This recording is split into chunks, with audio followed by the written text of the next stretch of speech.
종료 주일 예배에 참여하신 한성교회 모든 성도 여러분을 환영하고 축복합니다. 나 자신보다 나를 더 사랑하시는 우리 하나님께서 여러분 모두에게 하늘의 크신 은혜와 평화 가득 부어주시길 주님의 이름으로 간절히 기원합니다. 저는 앞으로 7주간 여기 소망이 있으니 이런 주제로 말씀 증언하도록 하겠습니다. 오늘은 그 첫 번째 시간으로 환호하며 환영하다, 이런 제목으로 함께 은혜 나누도록 하겠습니다. 우리 예수님 우리의 죄를 사하시려 십자가에 달려 죽으셨습니다. 믿으시기 바랍니다. 바울은 고린도 전서 15장 3절에서 예수님의 이 십자가 죽으심은 성경대로, 즉 하나님의 약속대로 이루어진 것이다 증언하고 있습니다.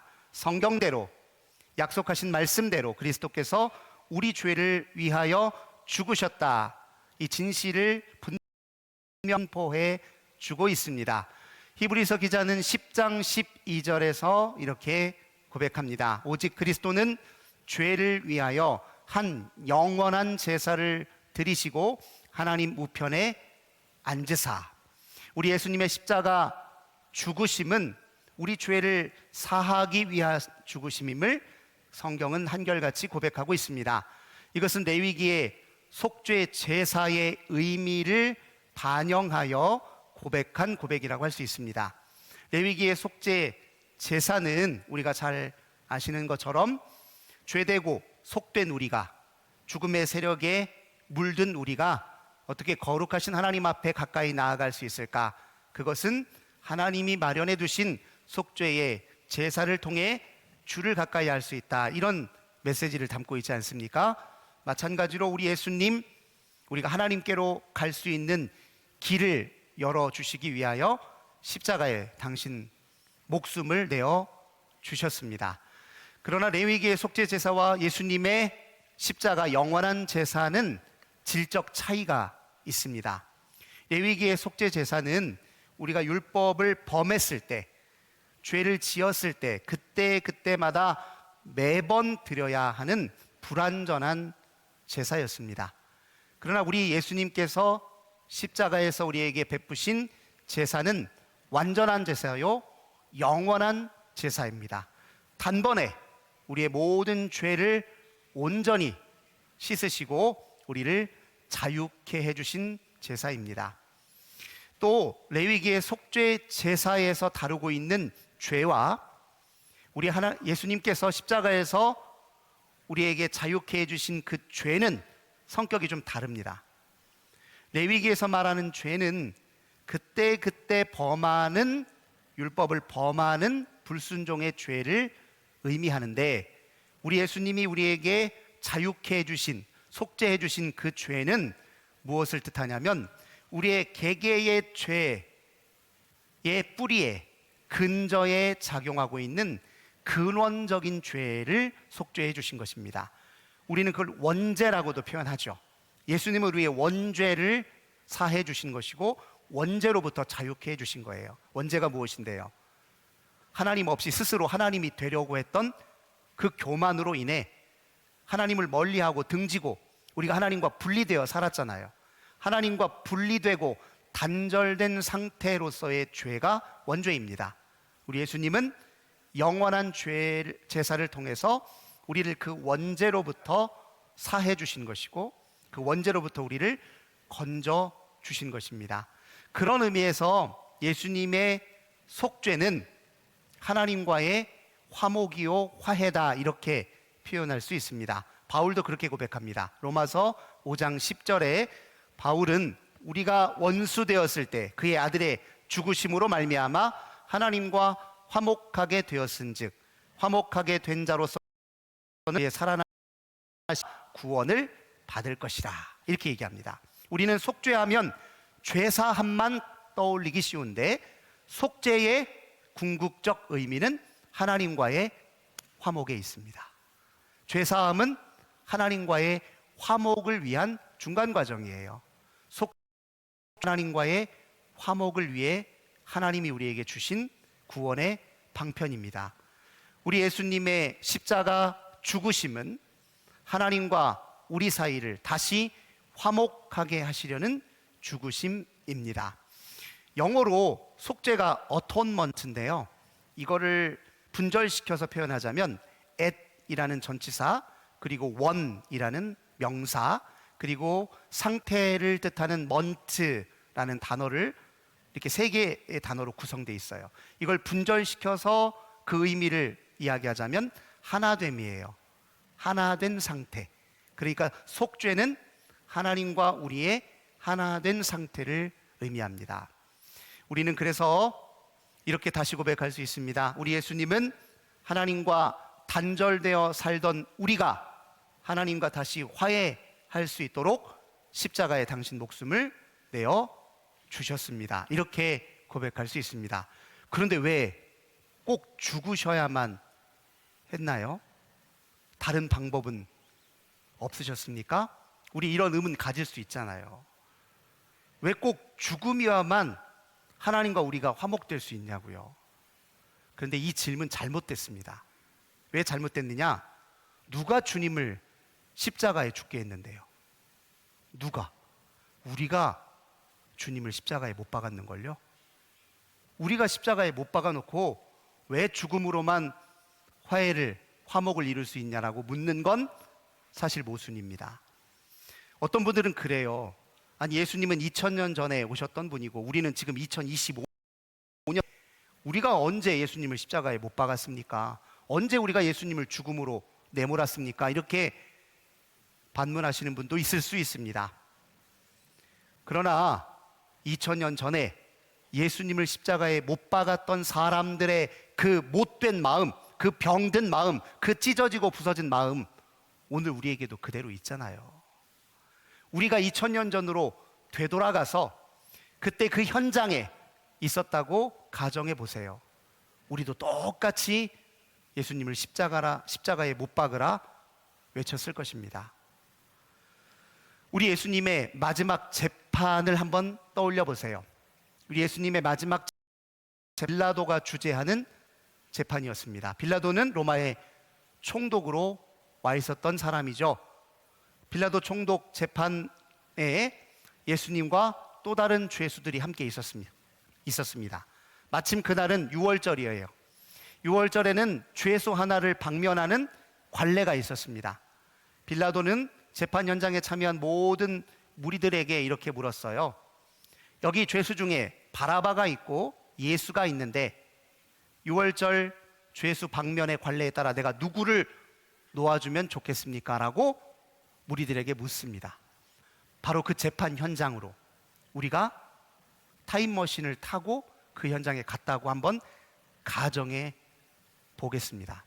우리가 만약에 예수님의 제자였다면 우리는 어떻게 대응했을까요? 사실 그 재판 현장에 제자들은 한 명도 없었습니다. 이미 다 도망갔잖아요.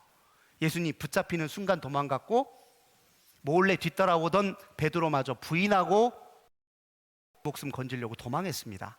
재판 현장에 아무도 없었어요. 근데 우리가 제자였다면 어떻게 하시겠습니까?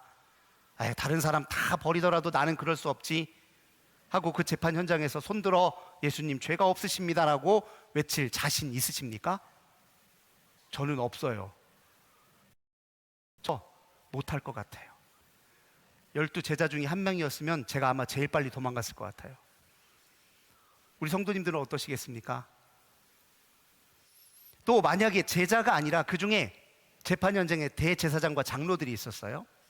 이 사람들은 당시 유대교의 실권을 쥐고 있었던 사람이고 사실은 예수님을 가장 미워했던 사람이에요. 그리고 죽이려고 미리부터 모의를 했던 사람들이고 결국 재판 현장까지 예수님을 데려다 놓았던 당사자들입니다. 근데 우리가 만약에 제사장이나 장로였다면 어떻게 하시겠습니까? 손을 번쩍 들고 예수님을 변호하시기 위해서 제사장의 직분도 내려놓으시겠습니까? 이 사람들이 왜 예수를 미워했을까요? 예수님이 자기들의 탐욕, 위선, 거짓, 가식을 다 까발리셨잖아요. 그거 어떻게 가만둬요? 그들의 기득권, 손에 꽉 쥔 기득권에 위협을 가했는데 어떻게 그냥 두냐고요. 우리가 만약에 그들이 있었으면 기득권 내려놓고 의로우신 예수님의 편 드셨겠습니까? 한번 돌아보자고요. 아끼던 물건 하나만 잊어버려도 잠 못 드는 게 우리들이에요. 아끼던 물건 하나 잊어버려도.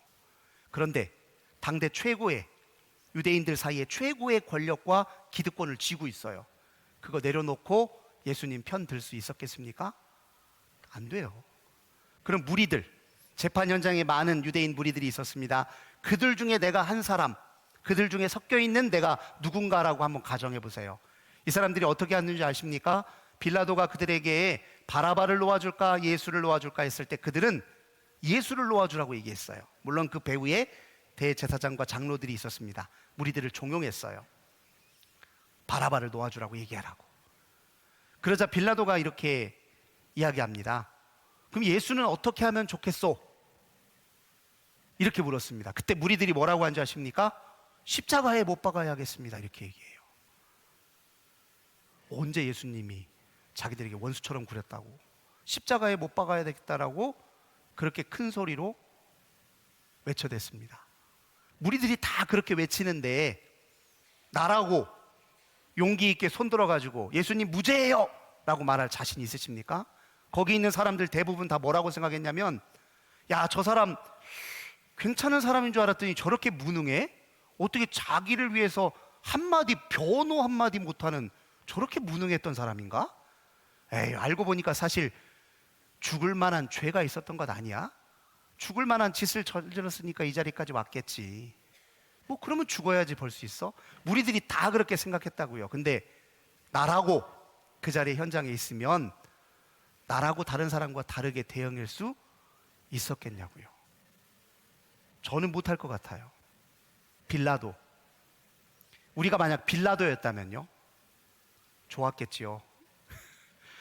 빌라도는 당대 태고의 권력가였으니까 좋았겠지요 이렇게 대답할지 모르겠습니다.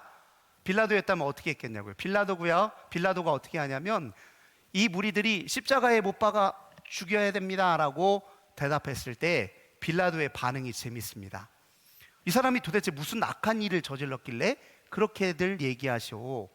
무리들에게 빌라도가 되물었어요. 그러자 대꾸는 없이 그냥 막무가내로 십자가에 못 박으라고 큰 소리로 떠듭니다. 그래서 소요가 일어나지 않도록 빌라도가 24절에 어떻게 조치를 내냐면, 갑자기 손을 씻어요. 손을 씻더니 이렇게 얘기해요. 이 사람의 피해에 대해서 나는 무죄합니다.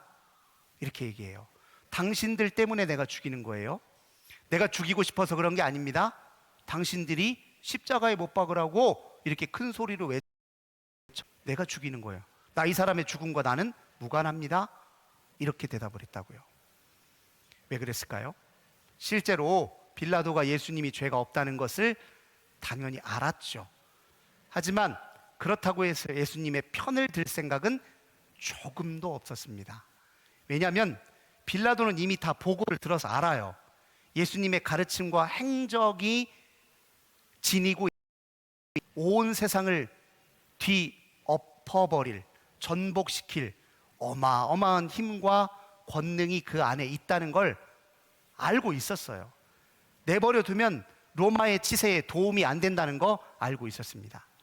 물론 예수님께 동의는 할 수 없었어요.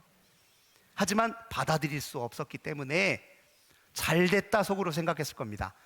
아이고 눈엣 가시였는데 이렇게 알아서 민중들이, 이 백성들이 알아서 죽여달라고 얘기하니까 참 잘됐다. 민중들의 죽여달라는 하소연에 은근슬쩍 편승해서 예수님을 십자가에 못 박았던 게 빌라도예요. 우리가 빌라도였다면 어떻게 판단하셨겠습니까?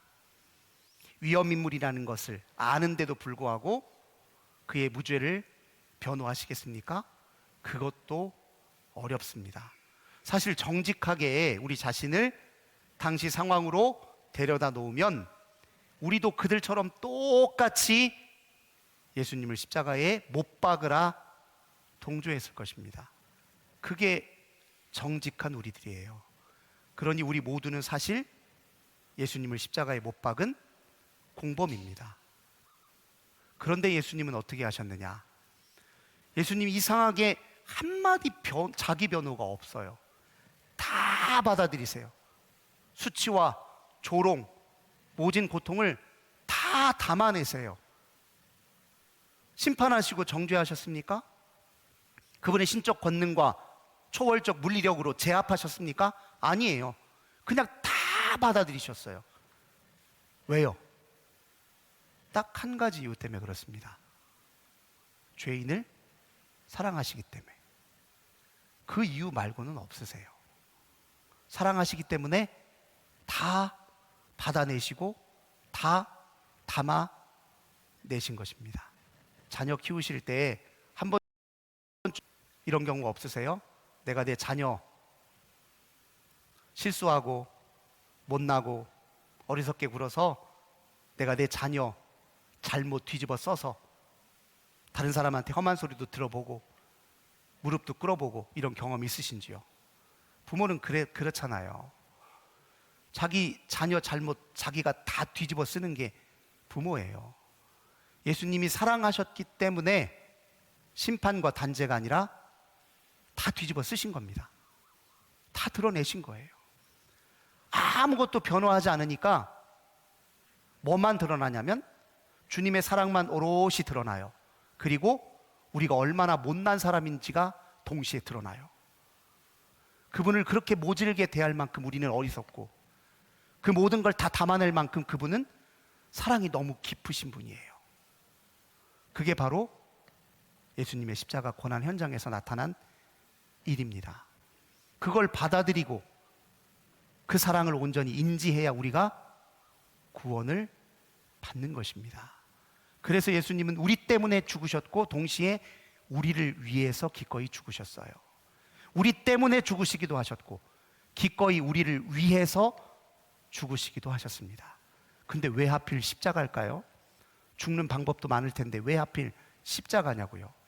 십자가는 로마의 법정 최고형입니다. 가장 잔혹한 형벌이에요. 여기로 준 형벌이에요. 로마에 항거하면, 로마의 권세에 굴복하지 않으면, 로마에 저항하면 이렇게 돼. 로마의 황제에 순복하지 않으면 이렇게 돼. 본보기, 협박용이에요. 경고형입니다. 그래서 대개 정치범들만 십자가형을 받아요. 그 현장에 있었던 바라바, 아마 유대교의 한 분파였던 열혈당원, 무력혁명을 꿈꿨던 사람으로 추정됩니다. 그렇게 항거해야 십자가형 받아요. 근데 예수님 십자가형을 받으셨어요. 사실 좀 부당합니다. 예수님 로마 제국에 직접적인 위해를 가하신 적이 없어요. 예수님 이 땅에 오실 때 로마 제국 무너뜨리려고 오신 게 아니에요. 무력혁명을 획책하지도 않으셨어요. 로마의 권세가들과 대항하기 위해서 정치 권력을 끌어모은 적도 없으세요. 이스라엘을 로마로부터 독립시키기 위해서, 그래서 이스라엘을 재건하기 위해서 노력한 적도 없으세요. 왜요? 예수님은 세속 국가의 왕으로 오신 분이 아니라 하나님 나라의 왕으로 오신 분이기 때문에 그렇습니다. 그런데 왜 도대체 로마의 권세가들은 예수님을 위험 인물로 탁 낙인 찍었을까요? 이유는 그분의 행적이 모든 나라, 모든 권세, 시대와 상황과 장소를 불문하고 모든 나라, 모든 권세의 그 세력을 뒤집어 엎고 전복시킬 만한 힘을 가지고 있다는 걸 알았기 때문에 그렇습니다. 가르침과 행적 속에는 세상 모든 것을 뒤집어 엎는, 전복시키는 힘이 담겨 있습니다. 자크 엘릴이라고 하는 분이 뒤틀어진 기독교에서 우리 기독교 신앙이 역사 속에서 정치와 종교와 도덕과 문화를 어떻게 전복시켰는지를 잘 서술해 보여주고 있어요. 살아있는 기독교 신앙은 세상을 뒤바꾸는 힘으로 작용합니다. 누가복음 1장 52절 53절에서 예수님을 잉태한 마리아는 이렇게 노래했어요. 그의 팔에 마음의 생각이 교만한 자를 흩으시고 권세 있는 자들을 그 위에서 내리치셨으며 비천한 자를 높이셨고 그리고 줄이는 자들을 좋은 곳으로 배불리셨으며 부자는 빈손으로 보내셨도다. 이게 예수님께서 하나님 나라로 이 땅에 오셔서 우리에게 보이신 세상을 뿌리로부터 근본적으로 뒤엎는 힘입니다. 오늘 우리가 함께 읽었던 이 본문의 장면도 예수님의 이 전복시켜 주시는 힘을 전형적으로 드러내는 장면이에요. 예수님이 십자가 고난을 앞두시고 예루살렘 성에 입성하십니다. 근데 입성하실 때 예수님이 의도적으로 왕의 개선 행렬을 연출하셨어요. 근데 일반적인 왕의 개선 행렬을 뒤틀어서 연출하셨어요. 일반적으로 왕은 적군과 싸워 승리하면 큰 군마를 타고 아니면 마차를 타고 화려하게 입성합니다. 군악대들이 큰 음악 소리로 행렬을 돕습니다. 수많은 백성들이 그 앞에 환호성을 울려요. 그게 왕의 개선 행렬입니다. 그런데 우리 예수님은 그 장면을 일부러 뒤틀어 보여주세요. 21장 1, 2절에 보니까 제자들을 보내셔서 무엇을? 나귀와 나귀 새끼를 데려오라 이야기합니다. 나귀 새끼를 타고 입성하시려고요. 그 모습을 보면 얼마나 우스꽝스러운지 아십니까? 군마를 타고 멋있게 위엄 있게 기풍 있게 들어오는 게 아니에요. 나귀 새끼를 타고 우스꽝스러운 모습으로 들어오셨습니다. 함축하는 의미가 있어요. 무엇입니까? 세상의 군왕을 비웃는 장면이기도 합니다. 동시에 하나님 나라의 왕이 그들과 어떻게 다른지를 보이시기 위함이었어요. 세상의 군왕은 군림하는 왕이에요. 지배하는 왕입니다. 백성들의 피와 땀을 착취해서 자기 권세를 유지하는 왕이에요. 그러나 하나님 나라의 왕으로 오신 분은 섬기는 분입니다. 백성들을 위해 자기 목숨을 내어주는 사랑의 왕이에요. 그걸 보여주시려고, 말씀하시려고 일부러 왕의 개선 행렬을 뒤틀어 연출하신 거예요. 또 있습니다. 무엇이 진정한 승리인지를 물으십니다. 왕의 개선 행렬 때에 많은 백성들이 흔드는 종려나무 가지, 이건 승리를 상징합니다. 무엇이 최후의 승리인가?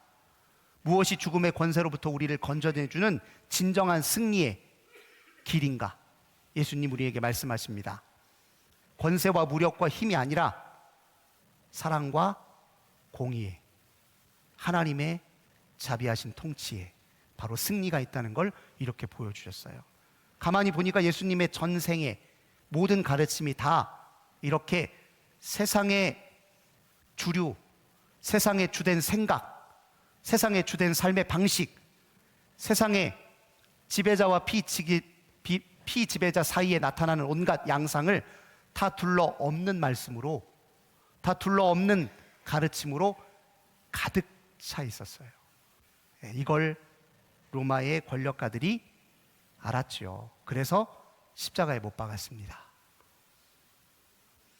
그런데 만약에 그 현장에 있던 그 모든 사람들이 예수님을 영접했다면, 밀어내는 게 아니라, 십자가에 못 박은 게 아니라 영접했다면 어떤 일이 벌어질까요? 자기들은 당장에 손해를 봅니다. 장로들, 빌라도의 총독도 손해를 보고 무리들도 손해를 보게 돼 있어요. 하지만 예수님의 그 가르침, 왕되심을 인정하고 받아들이면 내가 뒤집어지고 나는 죽지만 대신 무엇이 주어집니까? 영원한 생명이 주어집니다. 이게 십자가의 또 하나예요. 주님은 우리를 전복시키고 뒤집게 다가오세요. 우리가 그걸 받아들이면 우리는 죽어요. 세상에 얽매여 있고 죄에 얽매여 있고 옛사람에 매여 있던 나는 죽어요. 그런데 대신에 영원한 생명이, 예수님 십자가 지신 이유가 여기에 있어요.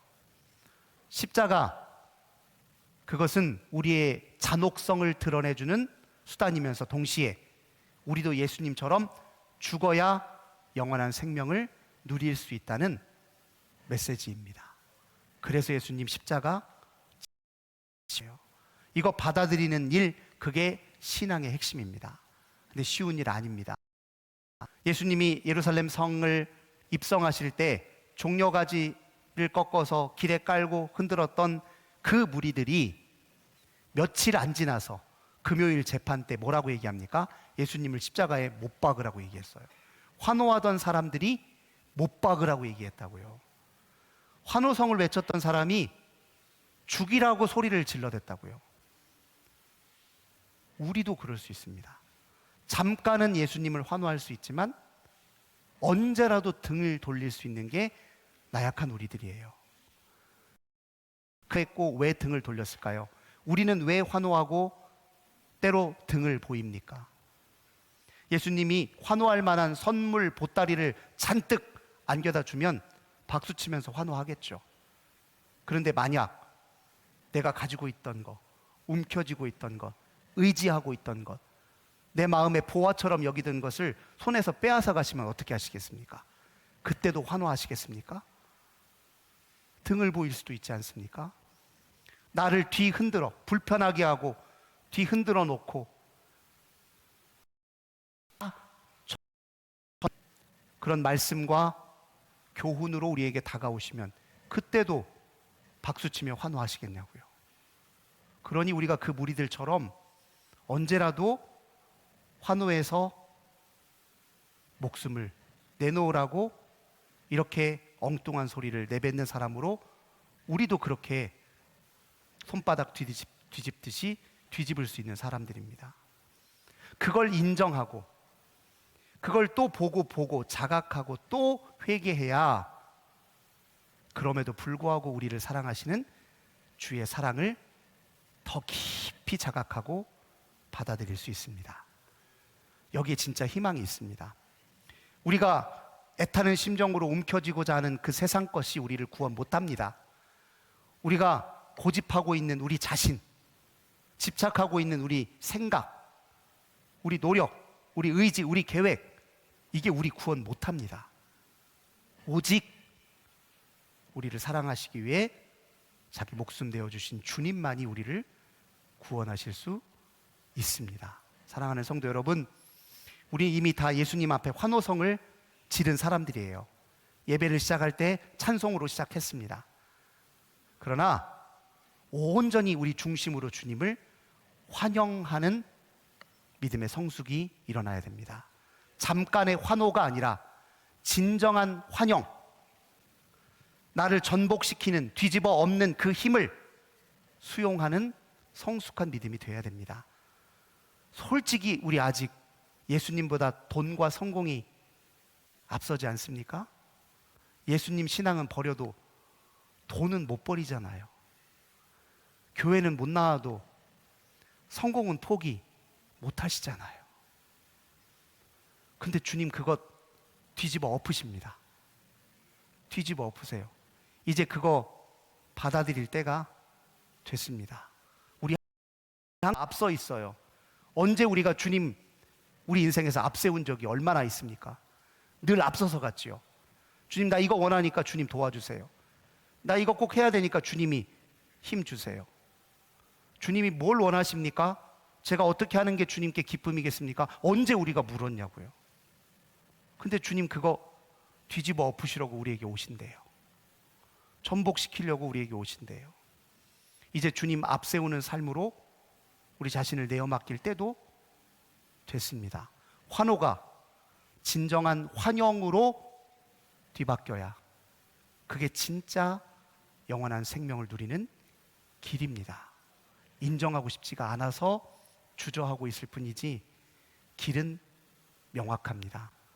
환호하는 삶을 넘어서 환영하는 삶으로 나아가시는 저와 우리 모든 성도님들 되시길 주님의 이름으로 간절히 축원합니다.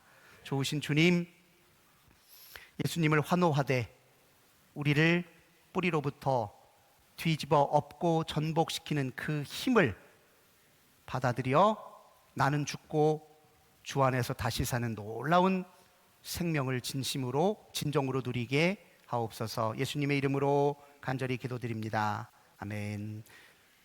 성찬 예식 함께 하도록 하겠습니다.